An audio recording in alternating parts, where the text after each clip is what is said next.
बारगाह में खड़ा हो गया, चौखट में आया, चौखट को बोसा दिया, हाथ उठा के मांग रहा है, दुआ पढ़ रहा है, फातिहा पढ़ रहा है। उसके बाद हाथ फेरे, चौखट से बाहर जाने लगा।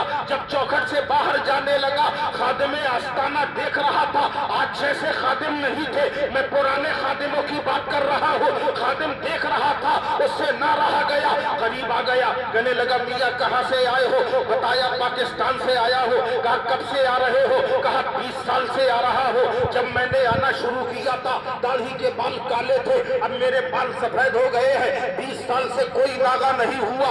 हर साल दरगाहे अजमेर में आता हो। कहा अंदर गए के नहीं? कहा 20 सालों से कभी अंदर नहीं गया,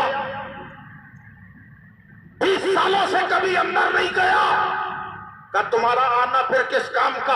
20 साल से आ रहे हो, पाकिस्तान से आते हो, सफर की सौबतें बर्दाश्त करते हो, इतना पैसा खर्च करते हो, यहाँ आते हो, दरवाजे में खड़े होके पढ़ते हो, यहीं से चौखट चूमते हो, यहीं से चले जाते हो। कभी मजार के अंदर नहीं गए, कभी चादर को सर पे नहीं रखा, कभी अंदर खड़े होके तुमने फातिहा ना पढ़ी। तुम्हारा आना बेकार है। यहाँ से 25 किलोमीटर दूर से अगर कोई फकीर आता है, मांगने वाला आता है, गरीब नवाज के दरबार में आता है, अंदर दाखिल होता है, मजार को बोसा देता है, चादर को सर पे रख के दुआएं मांगता है, उसका आना तो कामयाब है। तुम इतनी दूर से आते हो और बाहर से चले जाते हो, तुम्हें क्या मिलता होगा? कहने वाले ने कहा अरे जो मांगता हूँ वो मिलता है, जब आता हूँ तब पाता हूँ, जितना चाहता हूँ उससे ज्यादा अता किया जाता है। सोचने का नजरिया है, अपने समझने की बात है। नजरिया ऐसा लेके आता हूँ कि मेरे ख्वाजा अता करते हैं। पूछा क्या नजरिया लेके आते हो?